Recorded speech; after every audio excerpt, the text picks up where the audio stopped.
All right, welcome to Hoops Tonight here at The Volume. Happy Tuesday, everybody. Hope all of you guys are having a great start to your week. Just a quick show today. We're hitting 2 games from the Tuesday slate. We're going to be hitting the Nuggets and the Kings, and then the Heat and the Pistons. 2 absolutely crazy games. You guys know the drill. Before we get started, subscribe to the Hoops Tonight YouTube channel so you don't miss any more of our videos. Follow me on Twitter at _JasonLT so you guys don't miss show announcements. Don't forget about our podcast feed, wherever you get your podcasts under Hoops Tonight.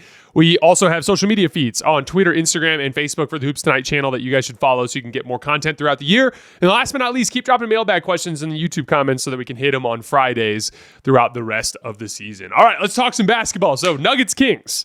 Just an absolutely wild game. My wife ended up having a girls' night with one of her friends last night, so I got to just kind of sit down by myself and watch basketball all night, and I chose 2 games. I chose Pistons Heat, and I chose Nuggets Kings, and both of them did not disappoint. The Nuggets come out and just smack the Kings from the opening tip. They go up by as many as 23 points, and then right at that beginning of the second quarter, Denver just completely stops playing defense. And it turns into this really weird game where it's very up and down. Both teams are getting shots up within the first 7 or 8 seconds of the shot clock. It kind of felt like whoever was at the point of the attack was just giving up on the first move. And both guys on both teams were responsible. But it was like if there was a ball screen, the guy would just either die on the screen, or if the guy rejected the screen, he just let him drive past. Or if it was a one-on-one move, it would just be one quick move and then downhill. And when he gets downhill, you're either just getting into whatever easy shot along the way that you want, or screaming downhill and driving help and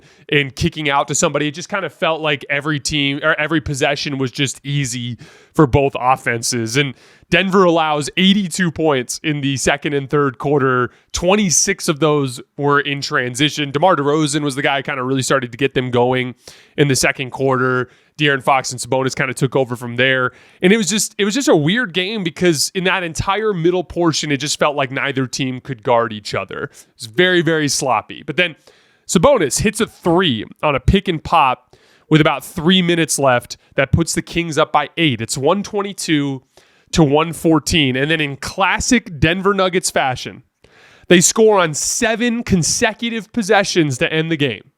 They score 16 points in 3 minutes, and they get a win in Sacramento. Here's all 7 of the possessions. Number 1, Sabonis bites on a pump fake against Jamal Murray on the left wing. He drives past him, draws a quick foul there in the penalty, knocks down 2 free throws. Second one, Jokic posting up Sabonis in the middle of the floor. Russell Westbrook is in the right corner, and Keon Ellis is guarding Russell Westbrook. And Keon Ellis starts to kind of meander over to where Jokic is and is not paying attention to Russ. Russ smartly cuts right along the baseline. Jokic hits him. Russ gets an easy layup. I will admit that I was annoyed having rooted for Russ when he was with the Lakers because he would just never cut, ever, when he was off the ball. He would just stand and wait for the ball at the three-point line. And so whatever it is, he learned his lesson. Nice little baseline cut with Jokic, gets a nice layup. Then this really bizarre possession where Russell Westbrook and Jamal Murray run into each other in the backcourt, like just incapacitated in the backcourt. It's a 5-on-3 in the front court, and Aaron Gordon just walks into, a 3-on-5, and Aaron Gordon just walks into an off-the-dribble 3 from like well above the break on the left side and knocks it down. It was funny because it was just like a total champ shot. The Nuggets were back within 4. It just felt like this big momentum shot. Aaron Gordon's mean mugging after the shot. And like I actually had somebody on Twitter be like, that was a bad shot. And like, I technically, yeah, because it's off the dribble 3 for one of your worst off the dribble 3-point shooters.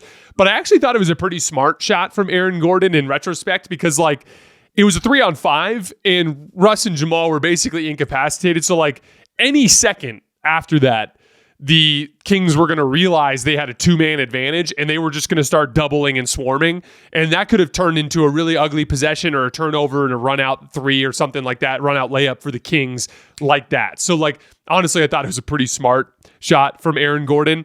And then from there, we got 4 straight possessions of the Jamal Murray, Nikola Jokic 2-man game, all of which ended in buckets. The first one, Sabonis and Ellis switch. So Keon Ellis is guarding Jamal. Sabonis is guarding Jokic. They switch the action. Jokic is now on Ellis. Jamal whips it back to Jokic at the top of the key, and then he clears out, and Jokic starts posting up Ellis right in the middle of the floor. As he posts him up, he draws a double team from De'Aaron Fox, who is guarding Russell Westbrook on the right wing. Now, Fox and Ellis are both on Jokic, and Russ is standing wide open on the wing. Jokic throws it out to Russ, and then both Fox and Ellis fan out to shooters for whatever reason, leaving Jokic. So Russ just throws it right back to Jokic, and Jokic hits a little floater in the lane. The next time down, it's a Jamal Murray, Nikola Jokic two-man game, kind of a ball screen out like 25 feet from the basket.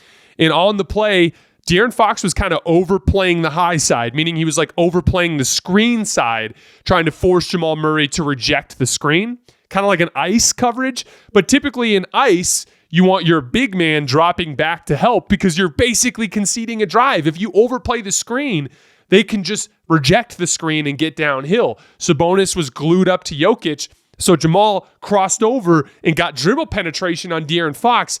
De'Aaron Fox tried to recover with his athleticism, but Jamal Murray, really smart gamesmanship, waited till De'Aaron Fox got right back in front of him and then went to the step back. And that was like the perfect time to hit that move because in that little bit of contact, it just sent De'Aaron Fox flying because his momentum was so out of control going towards the basket. Got just this completely uncontested little 10-footer around the left elbow and knocks it down. Then we go to the next possession. De'Aaron Fox goes under the pick, but on the pick, when De'Aaron Fox goes under, Jamal Murray hesitates and just kind of throws a head fake and a hesitation dribble up at the basket. De'Aaron Fox takes one bad step, just literally one bad step that gets him out of position. As a result, Jamal Murray's able to get really, really heavy downhill in that specific situation because remember what happened on the previous possession. When Jamal Murray rejected the screen, Sabonis did not help. He stayed glued up to Jokic at the three-point line. Jamal Murray got the wide open 10-footer. This time, Sabonis sees Jamal Murray compromise Fox and hard helps, right? So hesitation dribble, Fox takes a bad step, Jamal gets downhill, Sabonis has to step over and help. What's wide open in that situation? Nikola Jokic popping above the break on the left side. Jamal whips it back. Jokic had missed 5 threes that game. He was 0 for 5, but he got his legs into this one, and it was right down the pipe. Knocks it down, puts the Nuggets back up. And then the final possession, this crazy Jamal Murray, Jokic two-man game where they interchanged 3 separate times. A dribble handoff into a ball screen, into another dribble handoff. And finally on the third one, after defending it really well, Jokic gets a little bit of contact on De'Aaron Fox on the screen, which gives Jamal Murray just enough of an edge turning the corner. He elevates right at the foul line, knocks down the jumper, and Denver gets the win. There was a crazy sequence on the final possession where Jokic came up to the level and they let Sabonis get screaming downhill on a roll man touch. And both Nuggets low men stepped over and DeMar DeRozan was right there. But Jokic had kind of recovered. And DeMar DeRozan, if he would have just caught the ball and went up with it, he probably gets a dunk or draws a foul. But he got spooked. He got spooked by Nikola Jokic dropping into the lane and fumbled the basketball away, and Denver ends up getting a win. And honestly, what happened last night is why I can't quit the Denver Nuggets. Even with their uneven start, and even with their obvious talent limitations, I just have seen this too many times where the Nuggets can generate such insanely high-quality shots that they can literally score on you every single possession down the stretch of a game. I mean, I watched it happen to my Lakers. Remember game 2 of the Nuggets series last year, the Nuggets-Lakers first-round series? Denver scores on 9 of their last 10 possessions. Like, it's just really difficult to win when a team is just going down the floor and scoring every single time. And really, it just comes down to the Jokic-Murray two-man game, which, again, went 4 for 4 down the stretch in the final 4 possessions. Because Jokic is shooting over 50% from 3 this year. He was before the game last night. Jokic is hitting half his threes. So that's not a shot you can really concede. There isn't a shot that you can concede in the Jokic two-man game that isn't going to go in about 50% of the time. Like, okay, you leave Jokic open on the pop. He's hitting about half of his threes this year, and that's worth an extra point. Okay, well, what if we just let Jamal Murray shoot coming off the screen? That's kind of what the Kings did on the final possession. Well, when Jamal Murray's right, he's hitting that shot about half the time. Okay, well, what if we show at the level to stop Jamal from coming off and shooting? All right, well, he's just going to throw the pocket pass to Jokic. Jokic hits the floater in that pocket about 70% of the time. Okay, you want to switch it. Oh, well, now you have Keon Ellis on Jokic. He's backing him down, drawing a double team and dropping it off to a cutter, or he's going to hit a little hook shot over the top that he's going to hit 70% of the time. The point is there's just no answer for the Jokic-Murray two-man game other than to just send a third defender over. And yeah, that's easier now than it used to be for the Nuggets when they had Kentavious Caldwell-Pope and everyone was kind of playing at a higher level, but that's still not a great option. They did that, and Russell Westbrook cuts on the baseline and gets an easy layup. So yeah, like there's just not really an option to make that anywhere uncomfortable for the Denver Nuggets. And with Jokic playing at the level that he's playing, again, like I actually thought Sabonis outplayed Jokic for the majority of the game last night, but that's what the all-time greats do. Even on their off nights, even when they don't really have it, they kind of just find a way to get the job done and make a few plays down the stretch and get out of there with the win. And that's what Jokic did. But with the level that Jokic is playing at, if you give him a partner that can be a real threat in the two-man game, they're just borderline impossible to stop on offense when they're in the half court. And that's why I can't quit them. And that's why I still view them as a championship threat, even with all their limitations. This was a huge win for the Nuggets on several levels. One, it's their third in a row after they had dropped 5 of 8. So it's kind of like a good momentum builder for him, a little palate cleanser. 2, that 28 points from Jamal Murray matches his season high. And he's starting to build some momentum. He's averaging 20 points per game over his last 7 games. And then 3, you demonstrated that the Jokic-Murray two-man game is still a reliable staple in this league. It was a big step forward for the Denver Nuggets last night. Just need to clean up that defensive effort in that middle portion of the game. They can be in better shape. I also wanted to shout out Russell Westbrook. I thought he was really good on the offensive end last night. He got absolutely fried by Malik Monk and De'Aaron Fox on the other end, but everybody got fried in this game. Like there wasn't a player that didn't get fried in this game, so I'm not going to be too critical of that. But I thought Russ was really, really good for them on offense at multiple portions of the game. Again, more activity off ball than you typically see from him. Really, really good creation in the non-Jokic groups, just with rim pressure. A lot of really good looks that he set up Jokic with because of his ability to get downhill in their two-man game. Really nice work in the start. I think they're 5-1 now when Russell Westbrook starts. He's again like when you can afford, when you pay him $4 million instead of $40 million, and when he's more willing to play a role on a team, you can get some real positive impact out of Russ. And he's been better than I expected him to be so far this year for the Nuggets. On the Kings front, they're so much fun to watch. They play so fast. They're very difficult to guard. No one can keep De'Aaron Fox from getting to his spots. He's playing at an insanely high level this year. He's torched the Nuggets over and over again in crunch time last night. Sabonis is such a great connective center. He was great all game. He even dropped a beautiful pass to DeRozan that might have won the game had DeRozan not fumbled it away. And then DeRozan carried them for large portions of that game. He was a big part of how they got back into it. Had a big clutch bucket, too, on just like a baseline rip on a catch. It's kind of this weird sequence. Jokic has been burned by this a few times this year where like he's helping off of the strong side corner and he sits just a little too high. And I actually wonder if it's a game plan thing because DeRozan caught an immediately ripped baseline and Jokic has given up that a few times this year, but he got a big dunk on the baseline, big play from DeRozan. They're a fun team. The biggest issue with the Kings right now is their ability to find lineups that actually balance defense and offense. So, for instance, when they play Sabonis, Fox, Monk, and DeRozan together, they are really scoring a 121 offensive rating. But in those groups, they can't guard a 118 defensive rating, right? And you saw that pop to the surface last night. But we've also seen large samples because of injuries to Malik Monk and DeMar DeRozan. We've seen large samples of more defensive groups around Fox and Sabonis. And in those groups, they have a 106 defensive rating, which is great. That's amazing. But they have only a 107 offensive rating in that group, which is terrible. And so that's really the biggest issue with this roster build. When you build the roster around guys like like Malik Monk and DeMar DeRozan, who are legitimate one-way players. Like they are really high-level offensive players that are just not going to do all that much fighting or competing on the defensive end of the floor. And then you have Sabonis, who fights and competes on the defensive end, but doesn't really have the ability. And then you have De'Aaron Fox, who has the ability but has such a big offensive burden that it's hard to expect him to be an elite defensive player. He was really bad at the point of attack against Jamal Murray in crunch time last night, right? But it's just a lot to ask because he's the guy who's got to generate the offense on the other end of the floor. But that's the thing is there's a lot of guys on this roster that either specialize in playing defense or specialize in playing offense. And if you can't put groups together that have guys that are willing to play on both ends of the floor, you're going to continue to have a lot of up and down results like the Kings have had all season this year. It's the most wonderful time of the year for getting in on all of the hoops, football, and hockey action at DraftKings Sportsbook. In the season of giving, we're being gifted college football and basketball, pro football and basketball, and pro hockey too. Almost 24/7. So many games every day, so many opportunities to place your first bet. Try betting on something simple like picking a team to win. Go to the DraftKings Sportsbook app and place your bet. Current Super Bowl winners on DraftKings right now, the Detroit Lions at plus 260 and the Kansas City Chiefs at plus 425. And here's a gift for all new customers. Bet $5 to get $150 in bonus bets if your bet wins. Download the DraftKings Sportsbook app and use code HOOPS. That's HOOPS. That's code HOOPS for new customers to get $150 in bonus bets if your bet wins when you bet just $5. Happy holidays from DraftKings. The crown is yours.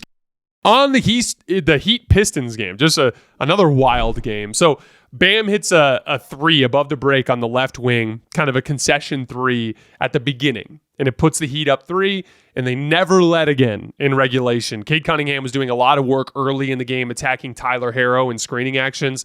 When he gets switches, he'd take him to the block. He'd either draw a double team and kick out to a shooter, or he'd just shoot that little left shoulder hook over the top of Tyler Herro. Or Miami started trying to hedge, meaning have Tyler Herro cut off Cade Cunningham's drive and then try to rotate. But then Cade started beating him by hitting the guy slipping out of that screen. A lot of early success for them with those actions. And then the Heat offense was sputtering early. Tyler Herro was missing some good looks in the early part of the game. Jimmy wasn't very aggressive in the first few minutes of the game. So the Pistons end up taking a little bit of a lead.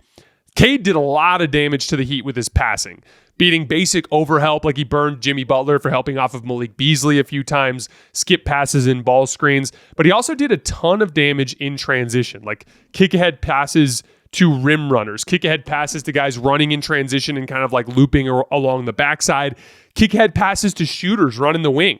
He hit Simone Fontecchio with the three on the left wing in the first half. It was a nice little bit of foreshadowing for what ended up happening in overtime, which we'll get to in a little bit. But the Pistons basically controlled things throughout. They survived all of Spoelstra's weirdness. They survived the zone that the Heat went to when they tried to slow things down. They survived the full court presses, that sort of thing.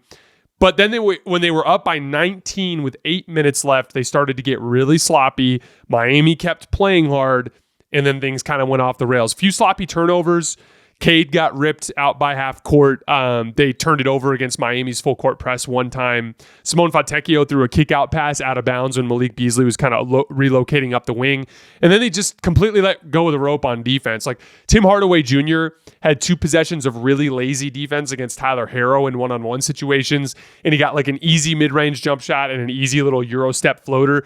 More foreshadowing because it kind of helped Tyler Herro get a rhythm, and Tim Hardaway was just not playing good defense on those possessions. And then some really bad transition defense, not running, not getting to the rim. Jalen Duren had a really bad one in that stretch where he was just jogging up the floor as they gave up a layup, I think to Terry Rozier, if I remember correctly. But Miami started to cut the lead down, and then suddenly it turned into a single digits game. And then two things happened from there. Tyler Herro, who was off all night, again, other than those 2 shots that he got on Tim Hardaway Jr. there a few minutes prior, just gets unconsciously hot for a couple minutes.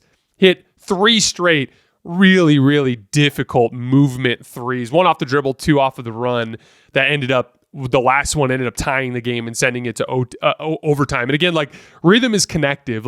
I'm a big believer that if you let him get comfortable with a couple easy ones, he starts to get confident. That's a big part of how he ends up making big ones later. It's why you have to stay attentive throughout the entirety of the game and why it's so dangerous to get lazy at the end. And then while Tyler Herro was hitting those shots, on the other end of the floor, the Pistons offense really stalled out, in large part because of Ausar Thompson. Jimmy Butler was guarding Ausar Thompson for most of clutch time at the end of regulation and was just ignoring him and roaming around helping on Cade. And one of the things Ausar did, which is a problem, and he's going to have to learn about this, he was just parking himself in the weak side corner and not moving. Jalen Duren was setting what's called pin-in flares. So basically, Jimmy Butler is guarding Asar Thompson, ignoring him to go help on Cade. Jalen Duren is back screening his own man to make it so that he can't close out to Asar Thompson on the skip pass. And they did hit that skip pass once, but Cade didn't want to throw it. You know why Cade didn't want to throw it? Because Asar Thompson is a mediocre at best shooter. And so it's not what you want down the stretch. You don't want to have Asar Thompson shooting threes. And so this is where he needs to make better use of his talents as a cutter. In those situations, instead of sitting in the weak side corner and waiting on that pin and flare and the pass to come over the top, just flash to the high post. If you flash to the high post and you make yourself available, you'll catch. As soon as you catch, you turn and face the rim. When you turn and face the rim, Jalen Duren's man is probably going to step up. If he doesn't, you just shoot that little floater right in front of the rim and you have a 2-on-1 to get to the offensive glass. If he does show, you're dropping it off to Jalen Duren for a dunk. Make yourself available. Cut. Move without the basketball. That's much better use of your athleticism than to just go stand in the corner where you're basically cutting the Miami Heat a break. The Pistons in general were very stagnant down the stretch of this game. Every time Cade was looking to attack a matchup, everyone was just standing around. Even on the possession where Cade did score at the end of regulation, the 2 free throws that he hit, it was a play where Drew Smith was, I think he was attacking Jimmy. Drew Smith was on Asar Thompson, completely ignores Asar Thompson and goes in double teams. Cade just happens to trip over him, and he ends up getting 2 foul shots. But like, it was really stagnant, not a lot of movement. As I was watching the game, I was like, I bet you the Detroit Pistons are a really bad cutting team. I went to Synergy, and yes, they are. They are 26th in made baskets off of cuts this year. That's a sign that they need to just really improve their off-ball movement. In overtime, Miami really methodically walked them down, actually went up by 8. But our second bit of foreshadowing comes into the occasion because all night long, Cade Cunningham had been throwing these beautiful kick-ahead passes in transition. He hits Tim Hardaway Jr. on the left wing, who just rises up into a long, 27-footer, and he nails it. All night long, Cade had been beating nail help and over help with swing passes. The second Tim Hardaway Jr. 3. Cade drives, Tim Hardaway Jr.'s man helps at the nail, kick out pass to Tim, knocks down the 3. That's the second one. And then the third one, another transition kick ahead 3 on the left wing that Tim Hardaway Jr. hits. Just a textbook example of just hunting the hot hand and just taking the easy opportunities that were available there in transition. Bang, bang, bang. All of a sudden, Detroit is up by 1 point.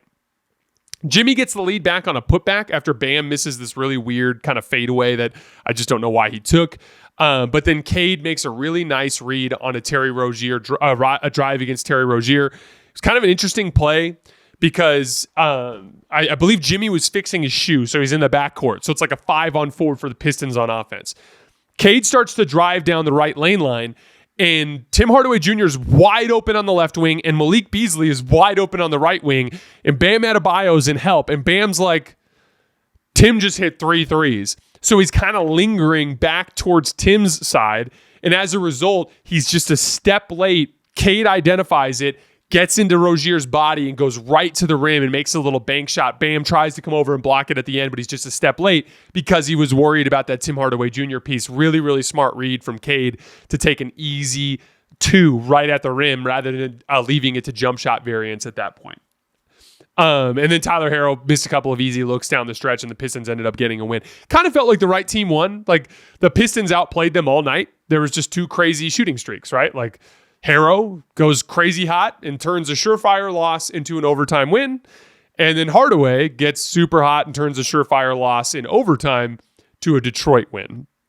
But on the Detroit front, I thought this was a great example of how much the internal improvement is going to help the Pistons in the long run. I heard Cade in a presser. I think it was actually right after the game last night. But he was talking about how he can still get so much better. And he was talking about how when he watches film, he just constantly see things that like, man, I should have just done that, or I should have just done this. And it's like, he's right. He still has so much to improve on. Like, he had a couple of turnovers in the final 5 minutes of the fourth quarter. He lost track of Jimmy Butler on a double team where he kind of like spun back into him, or just his floor awareness wasn't there. Missed a couple of easy mid-rangers down the stretch in regulation. Like, there's a lot of things that he's going to continue to get better at as time goes on. Asar Thompson, learning how to be a threat off the ball like we talked about, like screening and cutting instead of always spotting up. Cade, by the way, can really help with this. coaching on the floor. Like, hey, come on, man, flash to the high post, make yourself available. We can do this easier. Jalen Duren just being sharper with his running habits, like staying on those details throughout the game. They just need a few more years of playing serious basketball to cut more and more of those mistakes out. And then lastly, you can see the natural fit of off-ball scoring with Cade. All night long, Malik Beasley and Tim Hardaway Jr. were capitalizing on really smart kick-out reads from Cade Cunningham. This is why I've been talking about them drafting off-ball scorers. This is where, as they slip down the draft order, as they start to win more and more games, when you start picking in that 7 to 15 range, that's where you have to start hunting the off-ball scoring types. The 6'7 to 6'9 role players who at the D1 level have just been taking catch and shoot threes, driving closeouts, and competing on the defensive end of the floor. Those are the types of guys they need to be hunting now to complement the on-ball scoring provided by Cade and Jaden. Again, just supplementing with those types of off-ball scorers to kind of anchor them on the offensive end of the floor. On the Miami front, forget about all the wildness in crunch time. They just couldn't guard Detroit in the first three quarters. They got absolutely shredded in ball screens. They got absolutely shredded in transition. And then on the other end, they weren't really generating quality looks. Yeah, they went 12 for 43 from three, but they only generated 10 unguarded catch and shoot jump shots in that whole game. They typically generate 14, which is top 10 in the league, but they were not generating them last night. But there are two pieces of upside I have for Heat fans. One, Tyler Herro just continues to hit shots. Yes, he had a bad shooting night overall, but again, he hit 5 touch shots in the late fourth quarter that sent the game to overtime. That's a real hot streak. I mean, that's what's that, 13 points? Like, it just on shot making there down the stretch. And on the season now, like, he's over 41% from three on over 10 attempts per game. Both are career highs. A career high 48% from the field, a career high 63% true shooting. It's 6.2% higher than his previous career high. He's their most reliable and dependable offensive player, which is crazy because it simply did not used to be the case. Very, very optimistic sign for the Miami Heat's future. Good timing, too, because I think this is a real pivot point for them. And Jimmy Butler just massively increased his trade value last night. If a team like Phoenix or a team like Golden State was on the fence, Jimmy just dropped to 35, 19, and 10. Several huge buckets late. Did a lot to help Miami get a chance to win that game. 5 steals and blocks in that game. Just such a high impact player. Couple of pieces of upside for the Miami Heat. All right, guys, that's all I have for today. As always, I sincerely appreciate you guys for supporting me and supporting the show. We'll be back tomorrow with a breakdown of the in-season tournament championship game. I will see you guys then.